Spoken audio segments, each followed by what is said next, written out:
I want you guys, listen up. I want you to complete the bell work on the back of the cause and effect worksheet, okay? And I'm going to discuss the cause and effect worksheet and the Venn diagram that is before you guys after the bell work. I'm going to give you about 4 minutes. If you don't know who Napoleon Bonaparte is, just say, maybe ask a question like, what is he associated with? It says leader, so maybe he's obviously a leader, right? So just try to come up with something, okay?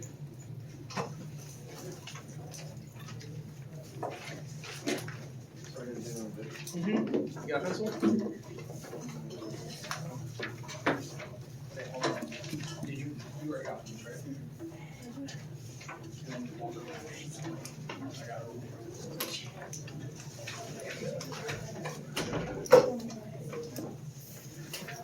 You guys all have pencils, right?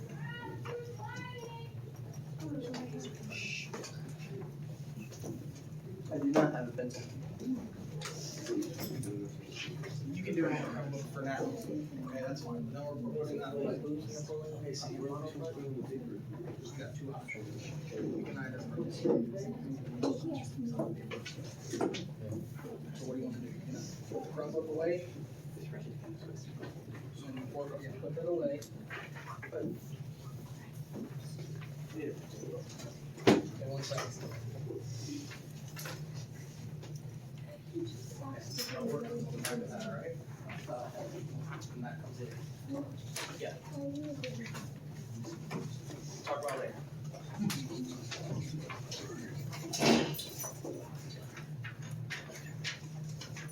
Ooh. So yeah, I'll work on the back of this, all right?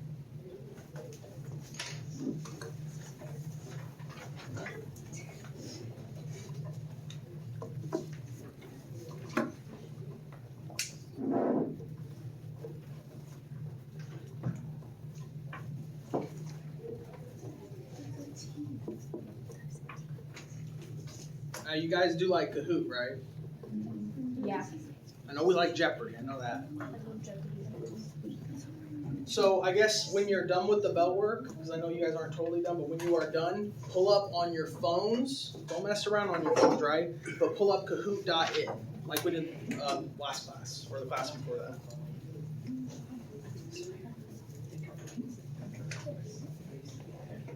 You do have a phone, right? You have your phone with you today? So you can use your computer. Yes. Let's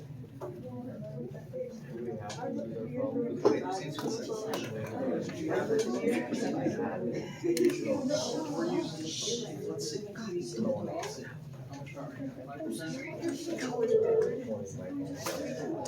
It'll be fine. It'll be fine.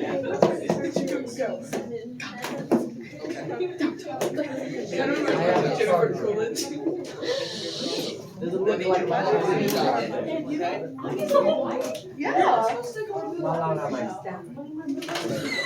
Alright, I'm assuming we are done. Okay? It's a business. Guys, I'm assuming we are done since we're talking, okay? So, continue to work. If you're not done, we're going to talk about it. Alright, Kat, what'd you get for number 1? I don't know who Napoleon Bonaparte? Bonaparte is, but Sure. I asked if he was a leader during the French Revolution. Absolutely. Okay, yes, he was a French leader during the Revolution, yes. I knew he was short. You knew he was short. Okay. Yeah, absolutely, guy was short. Mm-hmm. Oh, I don't know he had a last name. All right. Let's do the hand raising, okay? Yeah. He was a good war general, sure. Absolutely was. Tucker, what'd you get? I just said I know a little bit about him. What do you know about him? He was a French general. French general, what else? Anything else? That's all right. That's all right. We're gonna learn about him today, okay? He's what? Was he a naval captain? No, he wasn't a naval captain. He was a general. Okay. Oh. I mean, that was a good guess. Charles. I don't know like much about him. Okay. Like nothing at all. Nothing at all about Napoleon Bonaparte. Okay. I wondered if he was like respected by the people. He was. Yeah, he was actually very popular. Very popular guy. He got exiled twice, and then he was brought back to France, and then they elected him leader again, or appointed him leader. So very popular guy, absolutely. What about number 2? Moats, what do you have for number 2? They were both fighting for freedom. They were both fighting For freedom. for freedom. Yeah, there we go. That's the key right there. Freedom, liberty, they were both fighting for those very reasons. Okay?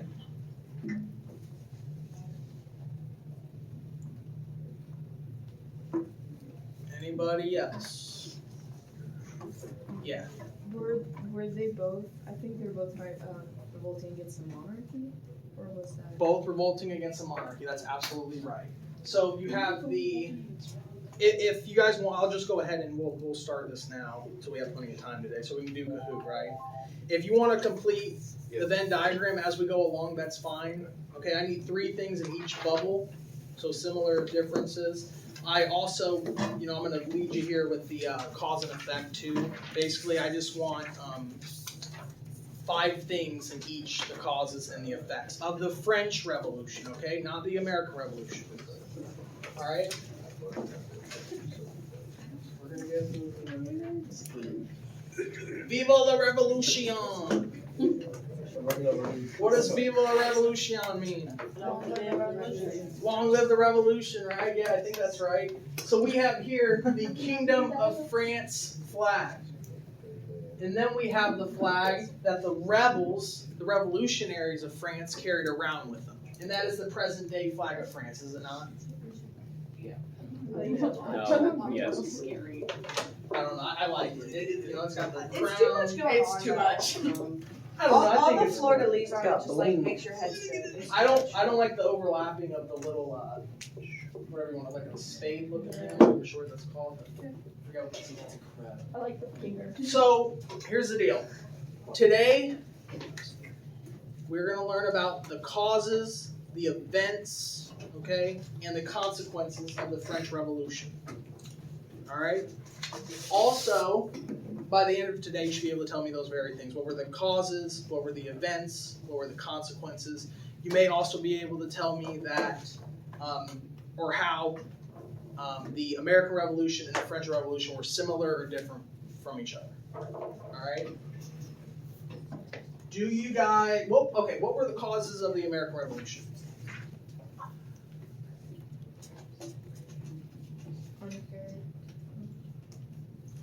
Barber. What were the causes of the American Revolution? No idea. Unfair treatment. Unfair treatment, absolutely. What else? Yes, like taxes. Taxes, unfair treatment. They wanted more rights. They wanted more rights for the citizens. Casey, what do you think? About the American Revolution? Yeah, what were the causes? Well, pretty much like everyone said, just taxes, that's what I was gonna In the rights and the liberties, right? So what do you think the causes of the French Revolution are going to be? Freedom. So the freedom, liberty, the rights, kind of like the American Revolutionary. That's a good thing to maybe put on the Venn diagram. What else? Their own declaration of Declaration of Independence. Okay, so here we go. Actually, I'm going to move, but we're going to do this one first, then we'll go back. So for the cause and effect worksheet, all right, I have the preamble of the Declaration of Independence. Okay, so not only here's a good thing for the analysis on that Venn diagram. You have both in the American and French Revolutions. At the very end, the effect, the consequence is going to be declaration for freedom, equality, natural rights, individual rights, property, life, and all that type of thing, okay? They both are going to have like a declaration of rights, okay? So right here I have the causes of the American Revolution. Some of them included taxes, which we talked about and you guys said, denial of rights and liberty, which you guys also said. What were the effects? New beliefs scribed into government, okay? So I'm going to read this. first two sentences of the preamble of the Declaration of Independence. We hold these truths to be self-evident. What does self-evident mean? To be like able to figure out by yourself. Able to figure out by yourself, sure.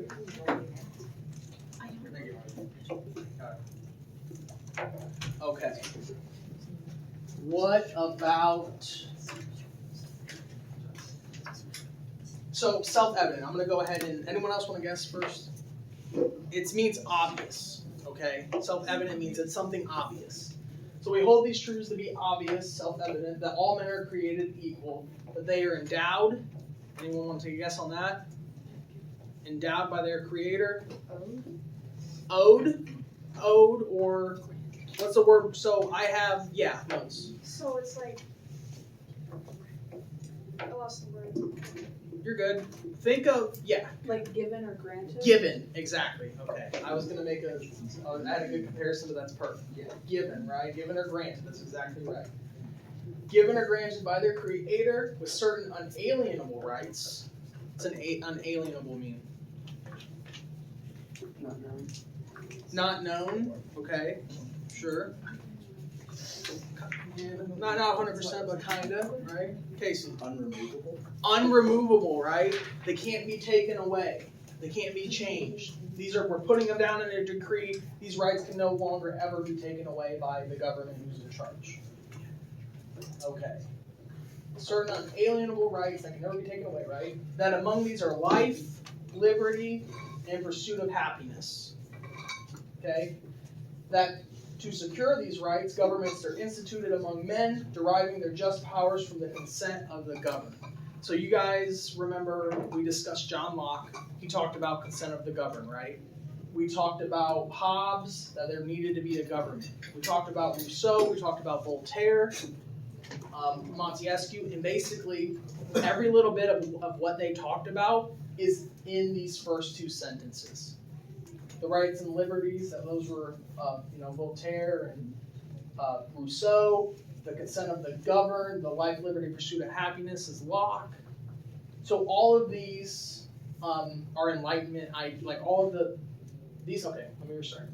These two sentences are encompassed around Enlightenment ideas. And with the Declaration of the Rights of Man, which is going to be the Declaration for the French, they have the same exact thing going on. Okay, they have the same exact, all the Enlightenment philosophers in there.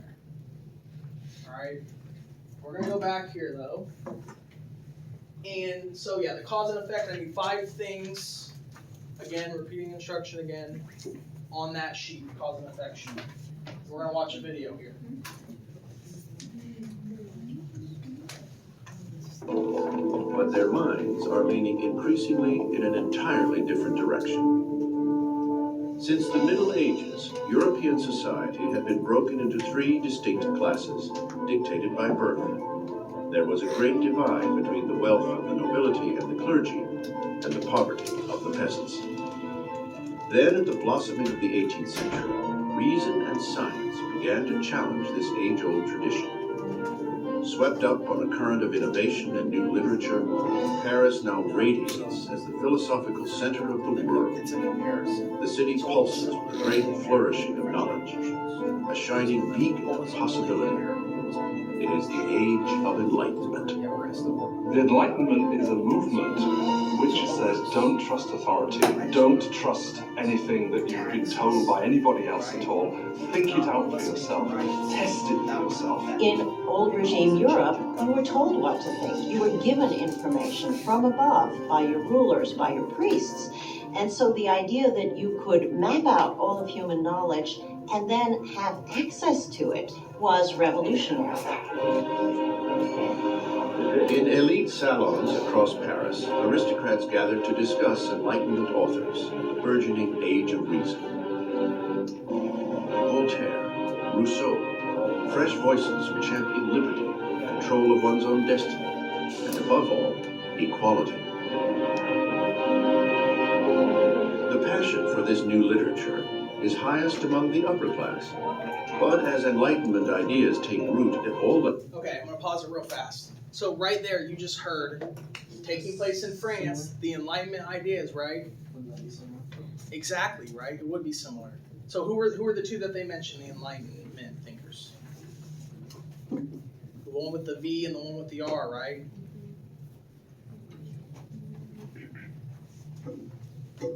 Any idea? Sawyer? Did you hear what they said? The Enlightenment thinkers? So that row had what Enlightenment thinker last class? What? What was the Enlightenment thinker you wrote about? Voltaire. Voltaire. They just mentioned that. What row, what did you guys have?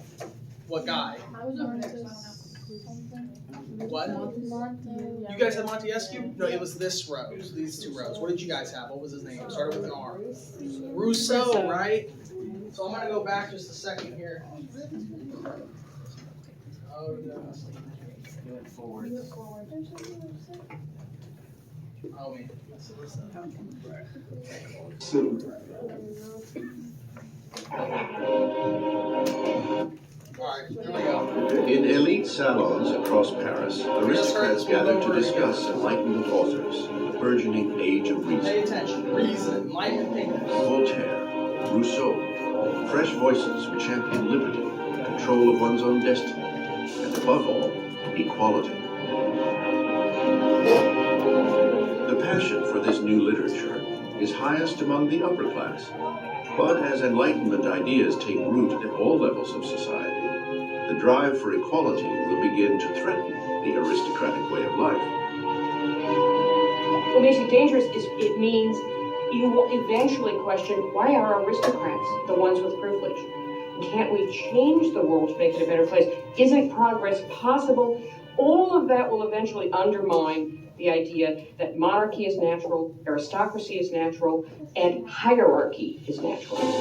To see Enlightenment ideals in action, one need only look across the Atlantic, where the Americans are fighting for freedom from France's old nemesis, Great Britain. Young King Louis wants revenge for his grandfather's defeats, and he sees an opportunity in the American War of Independence. Louis commits to the cause a total of 2,000 million livres, enough to feed and house 7 million French citizens for a year. His investment would mark the beginning of financial collapse for France. Okay, so real fast before we continue. So we just heard he gave money to the American revolutionaries, King Louis XVI, okay? The King of France gave money so that it would help the American revolutionaries, okay? There's a connection there. What was the consequence of that? Poorness. Poorness on behalf of the French. They were kept down. The poor were, they were in poverty. How did they make up for it? The government. What did the king do? He implemented taxes, right? So with the British government and the American Revolution, here's a nice comparison here. You have the French and Indian War that took place between, does anyone know? The French and the British. And then in 1763, apologies, the British, they were in a war, right? They were in the war with France, and then the war ended. Both of them were in debt. And then the British were also in debt, and they did what to the colonies to get money? They taxed them, okay? So they taxed their people. We're going to see that the French, to get out of debt, also tax their people. So there's a good similarity right there for you guys, okay? Ooh, that revolution started, didn't it? So what? That's how the revolution started, didn't it? French Revolution. Not when exactly it started. You mean the French or for the British? Like, No, it does. Their revolution comes after the American Revolution. America bankrupts France, in effect, because the debt which the French monarchy incurs in order to fight the American War of Independence turns out to be absolutely crucial in the financial situation of the French monarchy, because the French monarchy cannot pay those debts. While Louis sends money and troops across the Atlantic, Marie is busy incurring debts of her own. Life at Versailles is a never-ending routine of archaic ritual and formality. There are ceremonies for the waking of the king and queen, for dressing, for dining, for retiring to bed. To keep herself amused amidst the ritual drudgery, Marie Antoinette presides over a parade of increasingly outrageous fashions. Marie was obsessed with fashion, especially these towering hairdos that were several feet high. It took hours and hours in the construction and fit all sorts of ornaments. Did you guys see that? Freaking cuckoo. You guys see the guy on stilts? Yeah. He was, you know how expensive that hairdo would be? I mean, I'm not a girl, so I don't get good hairdos, plus I don't have any hair, right? So, I mean, how expensive is it to go to the salon and do your hair? Depends on what you get. How expensive do you think that hairdo that she just got? A lot. It would be pricey, right? So she was blowing money. The wife of the king, King Louis, Marie Antoinette, was blowing money while all these other people were starving and on the streets begging for food. How do you think that made the people feel? They wanted to revolt against her, right? They were angry. They were like, why are you spending money on food and these ridiculous haircuts when you could be helping the poor people, right? People starving in the streets. I don't know, just absolutely absurd. So that is one of the main causes, right? The overtaxation, the lack of administration. Key words here, lack of administration. Got it? They weren't very good rulers. Another thing is that they didn't have a child until like 8 years after their marriage. So that dropped their legitimacy, okay? They were supposed to have a baby within like the first year. They didn't have them for like 8 years. Their legitimacy plummeted, okay? To what? Liberal no's, yeah, we'll get to that. So, some of the causes, okay? Poor harvests, drought and famine, skyrocketing inflation, cost taxation. We've talked a lot about those. The cost and taxation, right? The inflation, that was kind of like the American Revolution. So just like it was the French Revolution, those things also led eventually to the Revolution, right? Both the American and the French Revolutions. I guess something that's not different would be the poor harvests, the drought and the famine, okay? So those, the colonies really weren't affected by that. That really wasn't a big deal. What is famine? Good question. What is famine? Lack of food, how? They can't grow it. So, in the state of Indiana, right where we're at right now, we have a lot of farmers, right? Right? What would happen if there was no rain for like 3 months in a row and it was like growing time? The fields wouldn't grow, right? The crops wouldn't grow. Well, now you guys have heard cicadas before, right? Yeah. They come out every 7 years. Did you guys know that cicadas can come into a field with thousands of them and take out a field in less than 2 minutes? Do you guys know that? Yeah. So famine not only can be caused by drought, it can be caused by maybe too much rain. Am I wrong on that? Too much rain? It can be caused by frozen in just winter temperatures where crops can't grow because of that. It can also be caused by insects. Tucker, are you with me? Yeah, I'm with you. Okay, got it. Yeah. All right. So we have a States General. All right. You guys, raise your hand if you've heard of the House of Commons, House of Lords, House of Representatives. There we go. No. U.S. Senate. Yeah. Okay, so think of those things. The first two I mentioned are British, like the British Parliament, okay? One made up of noblemen, one made up of like the commoners, okay?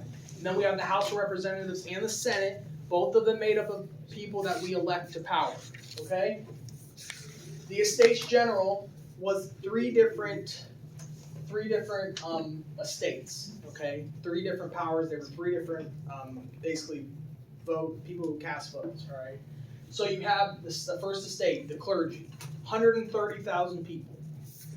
You have the nobility, 350,000 people. And then you have the third estate, everybody else, 27 million. Whoa. And guess what? If the monarchy decided that they wanted to put a tax on the commoners, on the bourgeois, everyone else. So, does anyone know what bourgeois means? Bourgeois. It's kind of the middle higher class of people, okay? Middle higher class. So, if the clergy and the nobility were like, hey, we want to sign this law, and tell me if this is fair or not, want to sign this law where we're going to increase taxes for the commoners and for the bourgeois, but we're not going to increase taxes for the clergy or the nobles. Is that fair? And they could get away with it too, because these two, they would get they'd have more votes, more representatives. The House had less representatives, so they would always vote. Each one would get a vote. The clergy, the nobility would team up, and they would vote 2-1 against the everyone else, despite them having 27 million people. Not fair, huh? Oh. So, yeah. What does the last bullet say? Well, we're going to get to that here in a second. Yeah, we'll get to that. It says Bastille. We'll get to it. What does mobilization mean?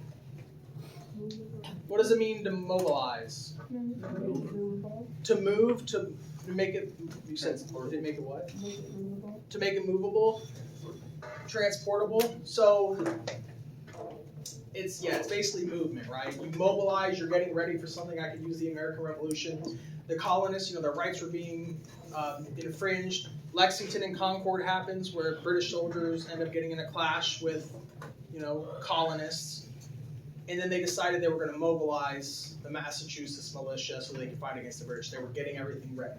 So the third estate, everyone else mobilized. They decided that we want to vote by head, not status. Instead of just, we're the clergy or we're the nobility. We wanted every single 27 million person should get a vote. So they end up forming this new type of government during the French Revolution called the National Assembly. And this is the most important, this is very important, guys, listen. National Assembly, most important event of the French Revolution. Why? Because it decided that, it basically got the ball rolling, okay? That's why I have some baseballs there, on representation in government, okay? The third estate decided that, no, we're going to implement a government where we have the amount of votes we want based on population.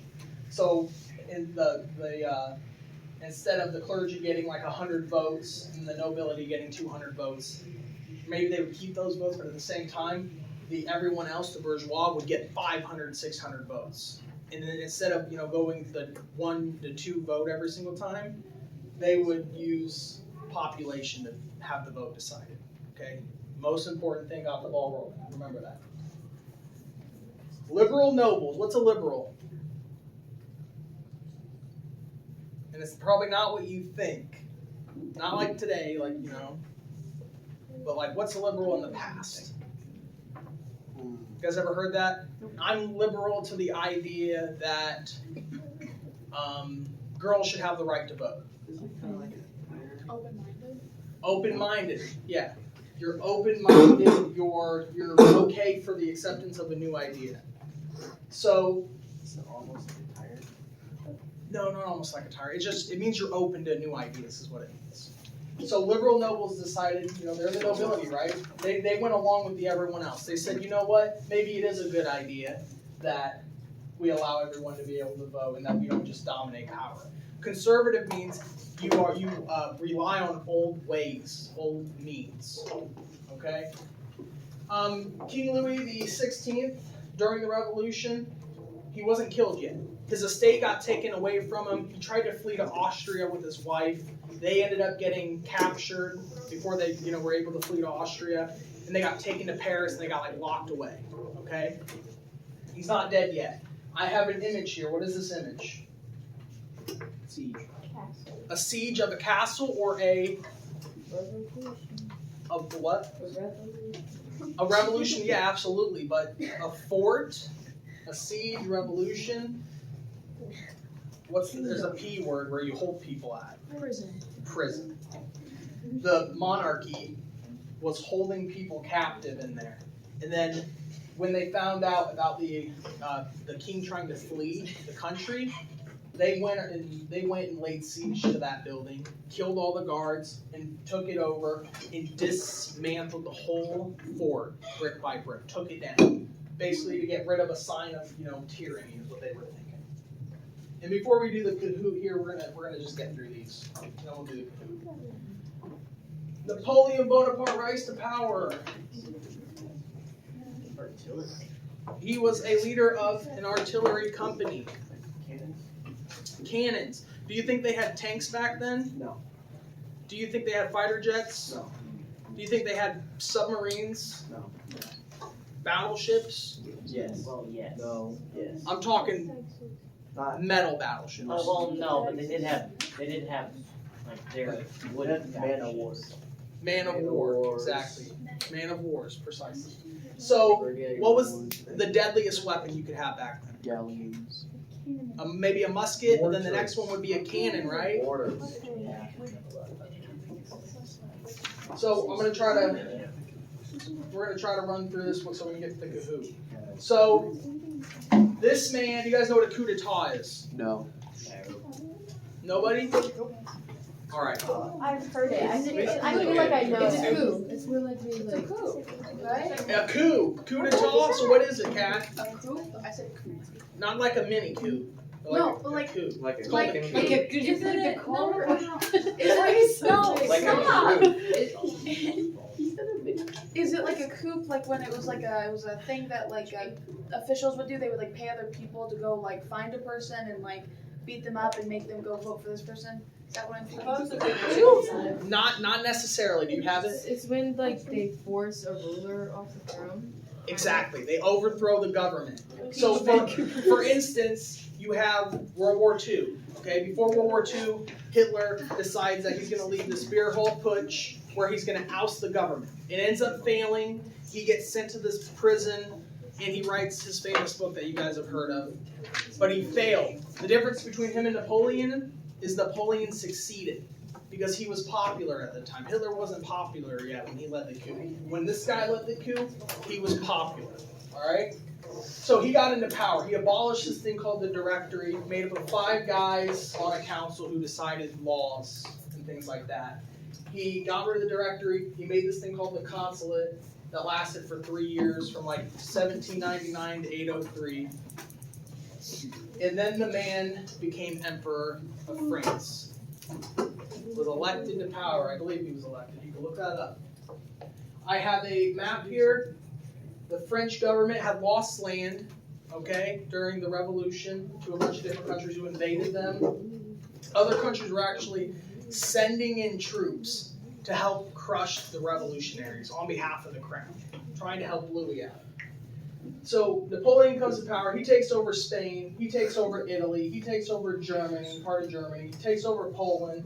Gets all the way into Moscow. Then what happens? Does anyone know? What happened with World War II and the Germans? Yet again, another similarity here. German forces get to Moscow. Then what?